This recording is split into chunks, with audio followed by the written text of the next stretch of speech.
આ ગુજરાતના લોકોને વિકાસ સાથે કોઈ જ વાંધો નથી. તમે વિકાસ કરો, પ્રગતિ કરો, બધું જ કરો, પરંતુ જ્યારે વિકાસ કરવાનો સમય આવે ત્યારે કેમ ગરીબ અને પછાત ખેડૂતના જ ખેતરમાં વિકાસ દેખાય છે? આ હજારો કરોડો અબજો રૂપિયાની અદાણી અંબાણીની ઇન્ડસ્ટ્રીઓ હોય છે, કંપનીઓ હોય છે, ત્યાં તો ત્યારે તમે થાંભલા નાખવા નથી જતા, એની નીચેથી તો ગેસ લાઈન પસાર કરવા નથી જતા. આ ગરીબ અને ભોળા ખેડૂતો છે, એમના જ ખેતરમાં કેમ તમને આ સૂજે છે?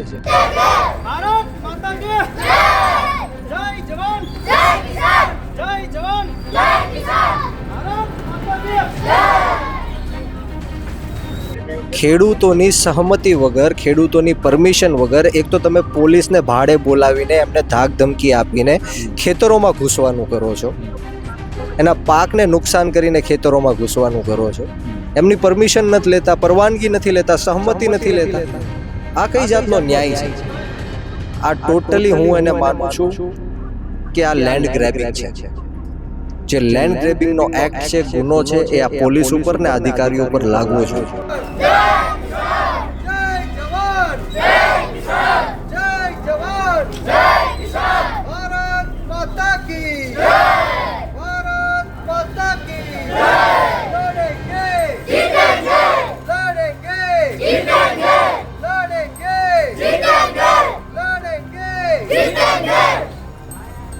એ ખેતર અમને શાંતિથી વાવવા દો, પકવવા દો, ઉગાવવા દો, એટલી જ એની માંગણી છે. છતાં પણ આ સરકાર સાંભળતી નથી. અને જો સમગ્ર ગુજરાતની અંદર અત્યારે તમામ ખેડૂતો એમની ઉપર દમન થઈ રહ્યું છે, અન્યાય અત્યાચાર થઈ રહ્યો છે, ત્યારે આજે અમે ખેડૂત બચાવો આંદોલન આજથી શરૂ કરીએ છીએ.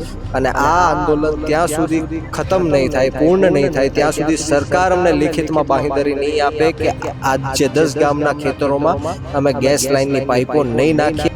સરકારે જે પેકેજ જાહેર કર્યું છે એ વળતર કે છે, ઐતિહાસિક વળતર. ઐતિહાસિક વળતર, આની પહેલા ઘણા બધા વળતરો સરકારે જાહેર કર્યા, પરંતુ આજ દિન સુધી એમાંથી 80% ખેડૂતોને વળતરો પહોંચ્યા નથી. સરકારે ગઈકાલે જે જાહેરાત કરી, હું બિલકુલ એવું માનું છું કે એ ખેડૂતોને મૂર્ખ બનાવવા માટેની આ વાત કરે છે, ખેડૂતોને ચોકલેટ આપવાની આ વાત કરે છે.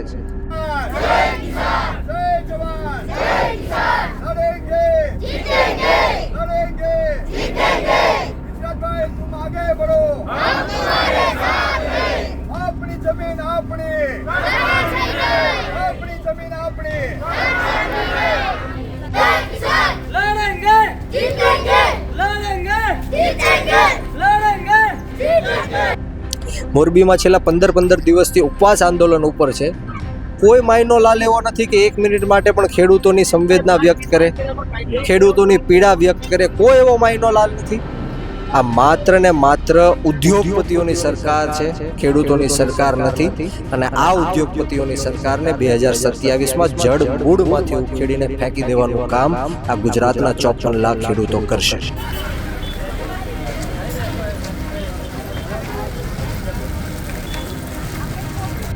પંદર 20 યુવાનો સુસાઇડ કરે છે. નીટનો જે પેપર લીક થયો એમાં 15 થી 20 યુવાનોએ સુસાઇડ કર્યા. આજ દિન સુધી નરેન્દ્ર મોદી સાહેબે એક ટ્વીટ પણ કર્યું નથી. બીજા દેશના પ્રધાનમંત્રીના જે પાળતુ કૂતરાઓ હોય એ મરી જાય ત્યારે ટ્વીટ કરે છે નરેન્દ્ર મોદી, પરંતુ આ દેશની અંદર એટલી મોટી આફત આવી છે છતાં પણ એક પણ ટ્વીટ કરતા નથી.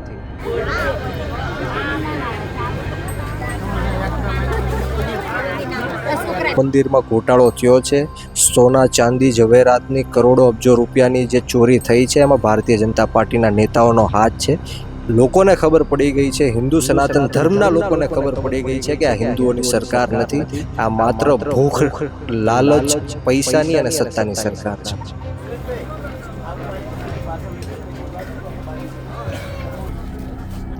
જીગર જોશે, હિંમત જોશે. આપના માધ્યમથી હું ખેડૂતોને પણ કહેવા માંગીશ કે ચૂંટણીઓ લડવાથી, જીતવાથી કે કોઈને હરાવવાથી ન્યાય નથી મળવાનો. માંગવાથી માત્ર ભીખ મળે છે. જો હક અને અધિકાર જોતો હોય તો સામેવાળાની છાતી ઉપર છીનવતા પણ આવડવું પડશે.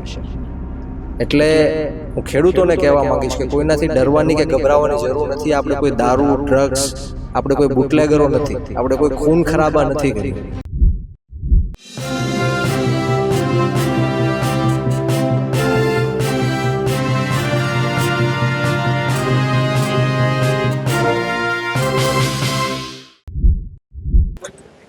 આજે અત્યારે આપણે ધોળકાના સરગવાડા ગામે છીએ અને બ્રિજા સોલંકી અહીં પહોંચ્યા છે. બ્રિજા સોલંકી આંદોલન માટે જાણીતા હોય છે. વિછ્યા હોય, ડરણ હોય, તમામ જગ્યાએ જ્યાં ખેડૂતો સાથે એમને લાગે છે કે અન્યાય છે ત્યાં તેઓ પહોંચતા હોય છે. આજનું જે આંદોલન છે એ પાઇપલાઇનનું આંદોલન છે. સરકાર જ્યારે પણ આવી કોઈ વસ્તુ કહે છે કે તો વિકાસનું કામ છે અને ખેડૂતો વિકાસમાં રોકી રહ્યા છે. શું માનો છો આપ? સૌપ્રથમ તો ન્યૂઝ પોર્ટલના તમામ દર્શક મિત્રોનું આ તકે હું ખૂબ ખૂબ સ્વાગત કરું છું. આપનો પણ આભાર વ્યક્ત કરું છું. જે રીતના આપણે વાત કરી કે સરકાર એવું કહે છે કે આ વિકાસનું કામ છે, તો આ ગામજનો, ખેડૂતો, આ ગુજરાતના લોકોને વિકાસ સાથે કોઈ જ વાંધો નથી. તમે વિકાસ કરો, પ્રગતિ કરો, બધું જ કરો, પરંતુ જ્યારે વિકાસ કરવાનો સમય આવે ત્યારે કેમ ગરીબ અને પછાત ખેડૂતના જ ખેતરમાં વિકાસ દેખાય છે? આ હજારો કરોડો અબજો રૂપિયાની અદાણી અંબાણીની ઇન્ડસ્ટ્રીઓ હોય છે, કંપનીઓ હોય છે, ત્યાં તો ત્યારે તમે થાંભલા નાખવા નથી જતા, એની નીચેથી તો ગેસ લાઈન પસાર કરવા નથી જતા. આ ગરીબ અને ભોળા ખેડૂતો છે, એમના જ ખેતરમાં કેમ તમને આ સૂજે છે? તમારી પાસે વિકલ્પ છે. જેમ કે આજે સરગવાડા ગામ ખાતે આજે સમગ્ર ગામ સમસ્ત આજે આંદોલનની શરૂઆત થઈ છે અને 1 મહિનાથી સરકાર સુધી આજે 20-25 યુવાનો છે રજૂઆત કરતા આવ્યા છે, છતાં પણ આ બેરી મૂંગી ને આંધળી સરકારે એક પણ જાતનો જવાબ દીધો નથી. અહીંયા બાજુમાં જ લોથલ છે, એના કારણે આ ગામમાં 1 વીઘો 1.5 કરોડ રૂપિયા બોલાય છે. 1 વીઘાના 1.5 કરોડ રૂપિયા બોલાય છે અને જો આ ગેસની લાઈન આ ખેતરની નીચેથી પસાર થશે તો આ જ ખેતરના 30-40 લાખ રૂપિયા થઈ જશે. આ કેવો ન્યાય છે? ખેડૂતોની સહમતિ વગર, ખેડૂતોની પરમિશન વગર એક તો તમે પોલીસને ભાડે બોલાવીને એમને ધાક ધમકી આપીને ખેતરોમાં ઘૂસવાનું કરો છો, એના પાકને નુકસાન કરીને ખેતરોમાં ઘૂસવાનું કરો છો, એમની પરમિશન નથી લેતા, પરવાનગી નથી લેતા, સહમતિ નથી લેતા. આ કઈ જાતનો ન્યાય છે? આ ટોટલી હું એને માનું છું કે આ લેન્ડ ગ્રેબિંગ છે. જે લેન્ડ ગ્રેબિંગનો એક્ટ છે, ગુનો છે, એ આ પોલીસ ઉપર ને અધિકારીઓ પર લાગવો જોઈએ. આ લોકોને વળતરની માંગ નથી, આ લોકો પૈસાના ભૂખ્યા નથી. આ ખેડૂત છે એ પ્રમાણિક અને નિષ્ઠાવાન ખેડૂત છે. એમણે માત્ર એટલી જ માંગણી છે કે અમારા ખેતરમાં અમે કામ કરવા દઈશું નહીં. તમે અમને વીઘે 10 કરોડ રૂપિયા આપો કે 20 કરોડ રૂપિયા આપો, અમારે પૈસા નથી જોતા. અમારે જે અમારા બાપ દાદાએ સાચવેલી જમીન છે, અમને વારસામાં આપી છે, અમારી આજીવિકા માટે આપી છે, એ ખેતર અમને શાંતિથી વાવવા દ્યો, પકવવા દ્યો, ઉગાવવા દ્યો, એટલી જ એની માંગણી છે. છતાં પણ આ સરકાર સાંભળતી નથી. અને જો સમગ્ર ગુજરાતની અંદર અત્યારે તમામ ખેડૂતો એમની ઉપર દમન થઈ રહ્યું છે, અન્યાય અત્યાચાર થઈ રહ્યો છે, ત્યારે આજે અમે ખેડૂત બચાવો આંદોલન આજથી શરૂ કરીએ છીએ અને આ આંદોલન ત્યાં સુધી ખતમ નહીં થાય, પૂર્ણ નહીં થાય ત્યાં સુધી સરકાર અમને લિખિતમાં બાંહેધરી નહીં આપે કે આ જે 10 ગામના ખેતરોમાં અમે ગેસ લાઇનની પાઇપો નહીં નાખીએ અને પાઇપલાઇનો જ્યાં ખેતરમાંથી બહાર કાઢશે ત્યારે અમારું આ આંદોલન પૂરું થશે. એ પહેલાં અમારું આંદોલન પૂરું થવાનું નથી. ખાસ કરીને અત્યારે જે ખેડૂતો સાથે અમે વાત કરી રહ્યા તો ખેડૂતોએ કીધું કે અમારી જાણ વગર અમારા ખેડૂતોમાં બોજા પાડી દીધા છે આ લોકોએ, કોઈ પણ સૂચના વગર. તો એ કેવી રીતે પોસિબલ છે કે સરકાર ખેડૂતોને મંજૂરી વગર જે છે એના ખેતરોમાં બોજા પાડી દે અને આવી રીતે નોંધી પાડી દે?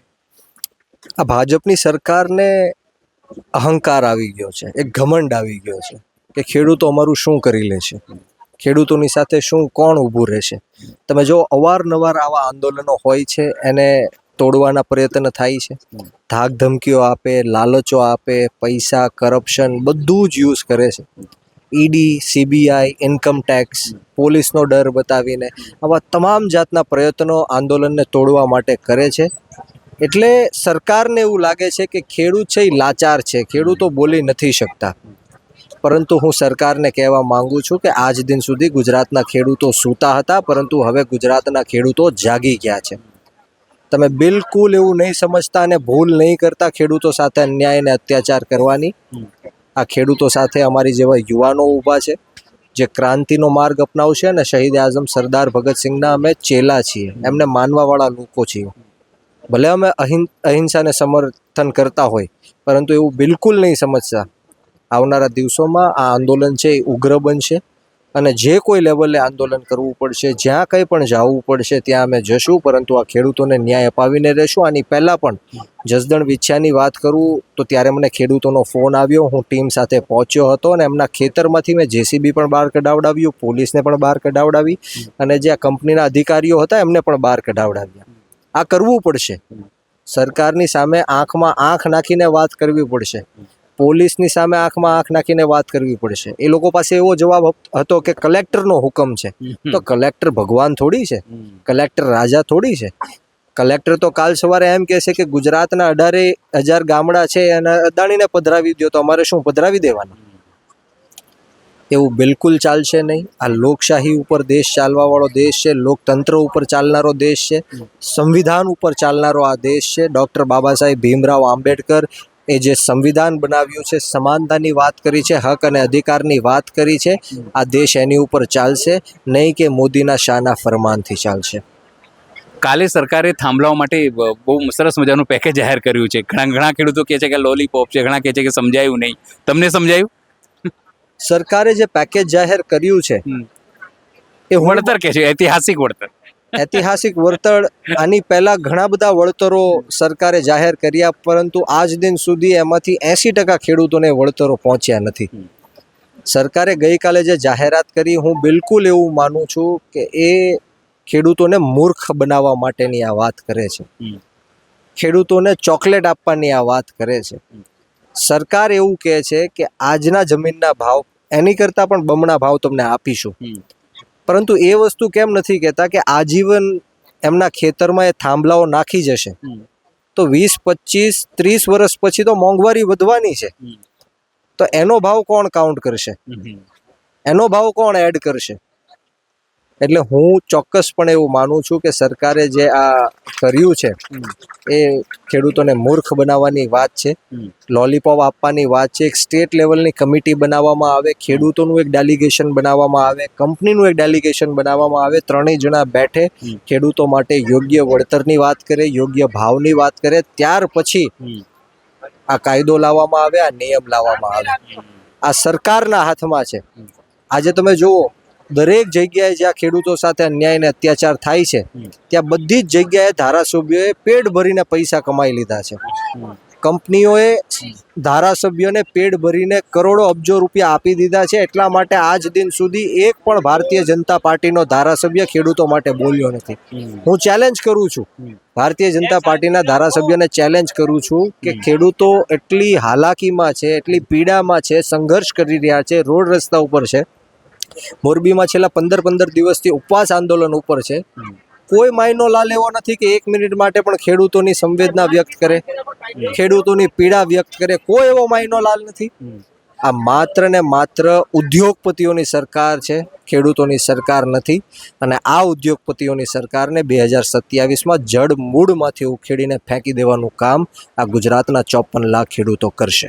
વડાપ્રધાન નરેન્દ્ર મોદી બી આજે ગુજરાતમાં છે, સાણંદમાં તે ઉદઘાટન બધું કરી રહ્યા છે અને એવું કહેવામાં આવે છે કે કાલનું જે પેકેજ છે એ ખેડૂતોનો રોષ શાંત કરવા માટે આવ્યો હતો કે કોઈ વિરોધ ના કરે. લાગે છે કે વડાપ્રધાન અહીંયા આવે છે, તેમને બી સાંભળવું જોઈએ બહેનોની વાતો, ભાઈઓની વાતો, ખેડૂતોની વાતો. વડાપ્રધાન છે એ હર હંમેશ મનની વાત કરે છે, મન કી બાત કરે છે, પરંતુ હું એમને કહેવા માંગુ છું કે તમારા મનની વાત નહીં, જનતાના મનની વાત કરો, ખેડૂતોના મનની વાત કરો, યુવાનોના મનની વાત કરો. જે રીતના દેશની અંદર પેપર લીક થાય છે, 15, 20 યુવાનો સુસાઇડ કરે છે. નીટનો જે પેપર લીક થયો એમાં 15 થી 20 યુવાનોએ સુસાઇડ કર્યા. આજ દિન સુધી નરેન્દ્ર મોદી સાહેબે એક ટ્વીટ પણ કર્યું નથી. બીજા દેશના પ્રધાનમંત્રીના જે પાળતુ કૂતરાઓ હોય એ મરી જાય ત્યારે ટ્વીટ કરે છે નરેન્દ્ર મોદી, પરંતુ આ દેશની અંદર એટલી મોટી આફત આવી છે છતાં પણ એક પણ ટ્વીટ કરતા નથી. અને હિન્દુત્વના નામે જે આ સરકાર બની છે અને ખેડૂતોને હિન્દુત્વના નામે જે આ ભ્રમિત કરવાની કોશિશ કરે છે, મારે એમને કહેવું છે કે આ રામ મંદિરમાં તમે બહુ પ્રચાર કર્યો, હિન્દુ સનાતન ધર્મના લોકોને તમે રામ મંદિરના નામે ખૂબ વોટ મેળવ્યા, ખૂબ તમે એનો પ્રચાર કર્યો. આજે હજારો કરોડો અબજો રૂપિયાની ચોરી રામ મંદિરની અંદર થઈ છે, તો એનો જવાબદાર કોણ છે? નરેન્દ્ર મોદી સાહેબે જ ત્યાંના ટ્રસ્ટીઓ નિમણૂક કર્યા હતા, શિલાન્યાસ નરેન્દ્ર મોદી સાહેબે જ કર્યું હતું, પ્રાણ પ્રતિષ્ઠા નરેન્દ્ર મોદી સાહેબે જ કરી હતી. એણે કોઈ હિન્દુ સનાતન ધર્મના જે 4 મુખ્ય શંકરાચાર્ય હોય એમને પણ આવવા નહોતા દીધા. એમને જ બધું કરી લેવું હતું. એટલે 100% જે રામ મંદિરમાં ઘોટાળો થયો છે, સોના ચાંદી ઝવેરાતની કરોડો અબજો રૂપિયાની જે ચોરી થઈ છે, એમાં ભારતીય જનતા પાર્ટીના નેતાઓનો હાથ છે.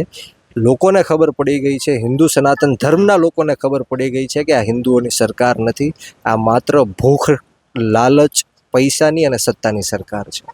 બ્રિજરાજભાઈ કેટલા દિવસ બેસવાની તૈયારી છે? કારણ કે કોણમાં લોકો બેઠા, અત્યારે 15-17 દિવસ થઈ ગયા, મોરબીમાં બેઠા, પણ ખાલી જાહેરાતો થાય છે. તમારી અને તમારા ટીમ જે લોકો અહીંયા ગામની કેટલા દિવસ બેઠવાની? કારણ કે સરકારને તો જાણે કંઈ પડી ના હોય, નહીં તો અત્યાર સુધી આ લોકોને વાતચીત કરવા માટે બોલાયો અને આ લોકો ગયા બી હતા, પણ કોઈ સાંભળતું નથી. અમારી બેસવાની તૈયારી કદાચ 1 વર્ષ બેસવું પડે તો પણ બેસીશું, પરંતુ અમે બેઠવાના નથી.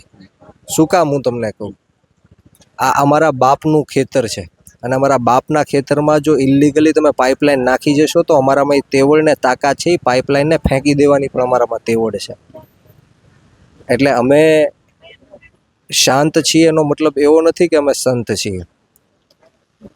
અમે શહીદ આઝમ સરદાર ભગતસિંહને માનવાવાળા પણ લોકો છીએ. આવનારા દિવસોમાં અમારા ખેતરમાં વાવણીનો સમય થઈ ગયો છે, પાક ઉગાવવાનો સમય થઈ ગયો છે, ખેતી કરવાનો સમય થઈ ગયો છે અને પાઇપલાઇન ખૂબ નડતર રૂપ છે. કદાચ ટ્રેક્ટર ત્યાં લાવવું હોય તો અમારે 1-1 કિલોમીટર, 1.5 કિલોમીટર ફેરવીને એ ટ્રેક્ટર લાવવું પડે છે, બીજાના ખેતરમાંથી લાવવું પડે છે ખેતર. તો આવનારા દિવસોમાં ખૂબ ઓછા સમયમાં અમે અમારા હાથે એ પાઇપલાઇનને બહાર ફેંકીશું. જે રીતના જસદણ વિછ્યાની અંદર ખાડાઓ ગાળ્યા હતા એ અમે હાથો હાથ બૂરી દીધા, કોઈએ કાંઈ ન કરી લીધું. જીગર જોશે, હિંમત જોશે. આપના માધ્યમથી હું ખેડૂતોને પણ કહેવા માંગીશ કે ચૂંટણીઓ લડવાથી, જીતવાથી કે કોઈને હરાવવાથી ન્યાય નથી મળવાનો. માંગવાથી માત્ર ભીખ મળે છે. જો હક અને અધિકાર જોતો હોય તો સામેવાળાની છાતી ઉપર છીનવતા પણ આવડવું પડશે. એટલે હું ખેડૂતોને કહેવા માંગીશ કે કોઈનાથી ડરવાની કે ગભરાવાની જરૂર નથી. આપણે કોઈ દારૂ, ડ્રગ્સ, આપણે કોઈ બુટલેગરો નથી, આપણે કોઈ ખૂન ખરાબા નથી કર્યા. આ તો આપણી જમીન છે, 7/12માં આપણું નામ છે, 8 આપણું નામ છે, બધી જ વસ્તુ આપણી છે. છતાં પણ ઇલીગલી જો કોઈ પ્રવેશતું હોય, ઇલીગલી કોઈ વસ્તુ આપણા ખેતરમાં મૂકતી હોય તો આપણી જવાબદારી છે કે એને બહાર મૂકી દેવાની. સિમ્પલ.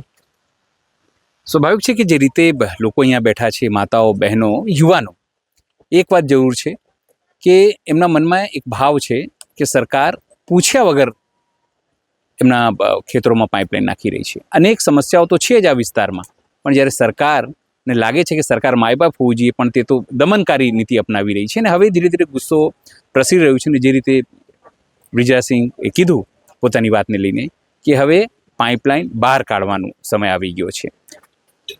સરકારને અહીંથી તે ગર્ભી ચીમકી આપી છે. જે લોકો ગાંધીનગરમાં બેઠા છે એ પણ, જે લોકો દિલ્હીમાં છે અને અત્યારે ગુજરાતમાં છે, એમને પણ એ તમામને સાંભળવું જોઈએ કે આ ખેડૂતોની પીડા છે, આક્રોશ છે. એમની વાત છે કે જે સરકારોને તે વોટ આપીને પહોંચાડે છે દિલ્હી સુધી, એ સરકારો નથી સાંભળી રહી તેની વાત. અને એટલા માટે જ ઠેર ઠેર ગુજરાતમાં આવી છાવણીઓ બની રહી છે, આંદોલન શરૂ થયા છે. સહયોગી સુરેશ ડાભી સાથે અનિલ પટેલ, સરગવાડા, ધોળકા.